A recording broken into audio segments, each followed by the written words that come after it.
Bonjour, c'est Dominique. Je vous présente aujourd'hui un autre petit folio que j'ai fait avec la collection Unicorns and Rainbows de DCWV. Alors, vous savez, j'aime beaucoup cette collection. J'ai fait l'album conventionnel facile pour débutants et j'avais fait aussi un petit folio à deux sections. Alors, je vous reviens aujourd'hui avec un autre folio à deux sections, mais différentes interactions à l'intérieur. Et puis, voilà. Alors ça, c'est le numéro 3. Je vais mettre des numéros à la série de Unicorns and Rainbows parce que il me reste encore des papiers et des cartes pour faire un autre album, ou petit album, ou folio. Et j'ai un autre, j'en ai commandé un autre. Alors, j'ai pas fini d'en faire. C'est tellement populaire. Alors, surtout que j'ai un livre que je fais, il est vendu tout de suite. Alors, il faut que j'en fasse d'autres. Puis j'adore travailler avec ces papiers. Alors, c'est pas difficile pour moi. C'est pas du travail.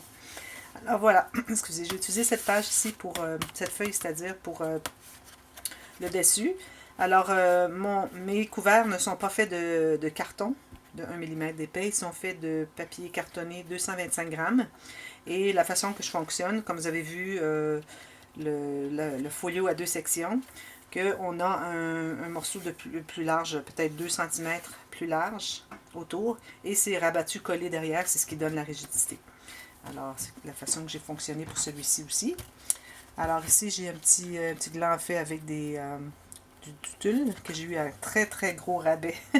Magasin qui fermait, alors j'ai payé 25 centimes au lieu de 2 euros, ça vous donne une idée, pour un paquet de deux. 3 euros c'était. Mais c'était en canadien, en dollars américains, mais je vous compare quand même. Alors ici, j'ai utilisé des petits stickers, j'ai pris une des petites cartes de la collection, j'ai mis un morceau de carton derrière, j'ai mis des petits collants, petite bordure ici avec des papillons. Ici, c'est un collant aussi. Là, c'est tellement sec dans ma maison que, pas juste dans ma maison, dehors aussi, que les petites étoiles collent avec électricité statique sur le plastique à l'intérieur, mais c'est un shaker. Et puis habituellement, ça bouge. Ça bougeait quand je l'ai acheté, mais là, bon, c'est sec, ça bouge plus. Petite fourrure ici très girly, encore la petite garniture. Et j'ai utilisé beaucoup des petits collants un peu partout dans la collection. Alors, comme vous voyez, il y a deux sections. Alors, ça s'ouvre comme ceci. Alors, j'avais oublié de mettre les aimants, mais finalement, je suis contente de ne pas les avoir mis dessous la pochette ici parce que ça aurait fait des bosses. Parce que j'ai pris des gros aimants. Alors, les aimants comme ceci. Habituellement, je prends les petits. Là, j'ai pris les gros. J'aurais pu prendre les petits, mais bon, j'ai presque plus de petits. J'ai dit, bon, quand je peux utiliser mes gros, en attendant d'aller chercher les autres la semaine prochaine. Alors voilà, alors ce que j'ai fait, c'est que je les ai mis quand même, puis c'était juste la bonne largeur pour la bordure, ce qui était un peu hasard. Et puis j'ai découvert avec un petit cercle que j'ai perforé avec ma perforeuse ici, ma perforatrice de 2,5 cm. Alors les deux côtés sont à peu près identiques, sauf les papiers qui sont utilisés sont différents, mais c'est la même interaction. Alors ici on a deux pochettes, j'ai fait ici l'image interrompue. Ici, j'ai fait une filière. Alors, une filière 4 enveloppes. Mais si vous voulez l'avoir, si vous voulez avoir cette structure, parce que ça fait toute partie des structures disponibles pour, si vous voulez avoir des structures pour couvrir vous-même de vos papiers préférés. Alors, ici, j'ai mis 4 enveloppes, mais ce ne sera que 2. Parce que 4, c'est trop épais. Ça ne fonctionne pas. Ça, on peut mettre des photos, ça fonctionne quand même. Mais je veux dire, moi, j'aime bien avoir un espace plus de disponible. Alors, je mettrai seulement que 2 enveloppes. Ici, un espace mis en serre. Espace photo, espace photo. Et on ouvre comme ceci, espace photo. On a la cascade interactive ici. Et puis, on a un autre rabat, encore avec des photos. Photos, journaling, ce qu'on veut. Alors, 2 rabats ce côté-ci et 2 rabats ce côté ici.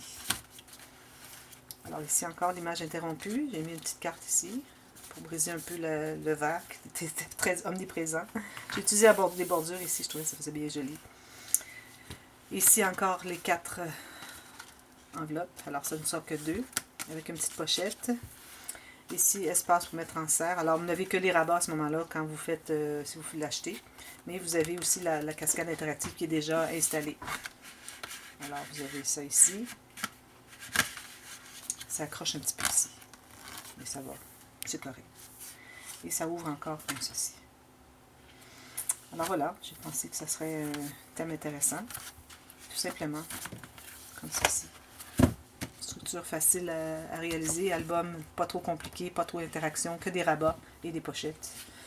Alors voilà, c'est mon petit album. Alors c'est le numéro 3 de la série de Unicorns and Rainbows, parce que là je vais mettre des numéros de la série, parce que j'en ai 3 déjà de fait et j'en ai encore un autre à faire avec tout ce qui me reste ici, plus mon autre bloc de papier qui s'en vient bientôt dans la poste. Alors je vais en avoir au moins 8 albums. Alors je les numérote pour que ce soit plus facile, parce que ça peut être un autre folio à 2 sections, alors dépendamment.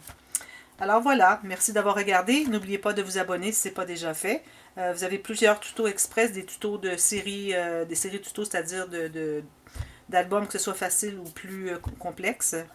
Vous avez les séries de tutos express, vous avez les séries de dévoilement.